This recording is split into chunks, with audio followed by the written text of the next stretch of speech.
India speaks daily में आपका स्वागत है। इंडिया स्पीक्स डेली को सब्सक्राइब करें, इसके बेल आइकन को जरूर दबाएं।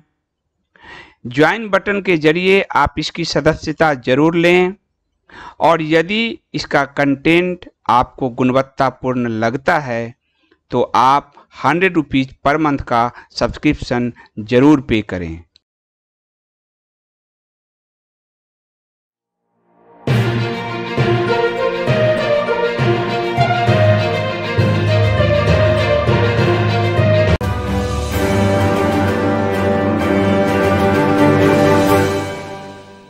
नमस्कार, इंडिया स्पीक्स डेली में आप सबका स्वागत है। मैं हूं संदीप देव। बंगाल में रार है सीएए पर।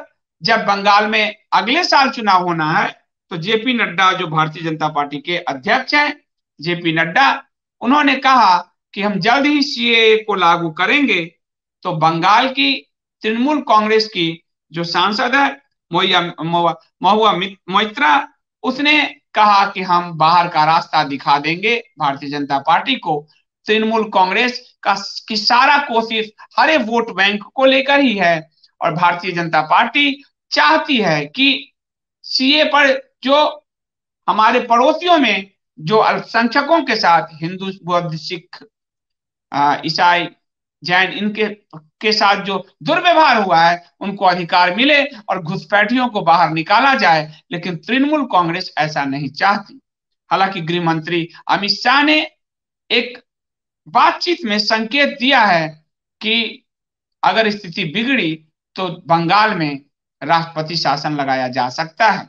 और उम्मीद की जा रही है, चूंकि पूरी पुलिस का पूरा तृणमूलीकरण कर दिया गया है, एकदम कम्युनिस्ट स्टाइल में, कम्युनिस्ट ही है यह एक तरह से ममता बनर्जी, तो चुनाव कभी भी निष्पक्ष बंगाल में नहीं हो सकता।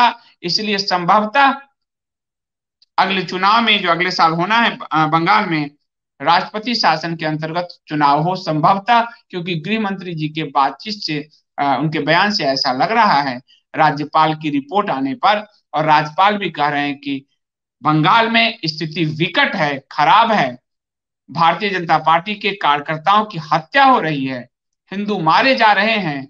और ये महुआ मोइत्रा तृणमूल का झंडा उठाए, ममता बनर्जी का झंडा उठाए, सीए को वहां लागू नहीं करने देना चाहती है। मुझे लगता है कि टकराव यहीं बढ़ेगा, क्योंकि केंद्र के कानून को लागू करने से आप राज्य में नहीं रोक सकते। आप डोंगरीला का शासन नहीं चला रहे। डोंग डोंग डोंगरीला, अमरीश पुरी वाला, जो आपने तहलका फिल्म में देखी होगी, मोगैम्बो खुशबुआ जैसा मिस्टर इंडिया में, ऐसा कोई शासन आप नहीं चला रहे। ये फेडरल संघीय ढांचा है, आपको केंद्र के कानून को मानना होगा और इसी पर टकराहट बढ़ेगी और संभवतः ये सरकार जाएगी। जो ब्रह्मभोज का आयोजन किया गया था नीतीश, रामविलास पासवान की मृत्यु के बाद उनके पुत्र चिराग पासवान ने जो ब्रह्मभोज का आयोजन किया था, उसमें एक मंच पर आपको नीतीश कुमार, चिराग पासवान और तेजस्वी यादव दिखे। आज चिराग पासवान ने अपनी पार्टी एलजेपी का जो है घोषणा पत्र भी जारी कर दिया, बिहार फर्स्ट, बिहारी फर्स्ट नारे के साथ। इस साथ जब नीतीश कुमार पहुंचे उनके पिता को श्रद्धांजलि देने, तो चिराग ने पैर छूकर उनका आशीर्वाद लिया। एक हमारा संस्कार है, हमारे हिंदू समाज का। और फिर दोनों बहुत देर तक मौन रहे। मृत्यु पर मौन ही होता है, मीडिया के लिए ये कौतूहल था, लेकिन मौन ही था। तेजस्वी यादव और चिराग पासवान में बातचीत होती रही, दोनों हम उम्र है, लेकिन राजनीति के मैदान में आते ही एक दूसरे पर तीर का वार शुरू हो चुका है। आज चिराग पासवान ने अपना चुनावी घोषणा पत्र जारी कर दिया है।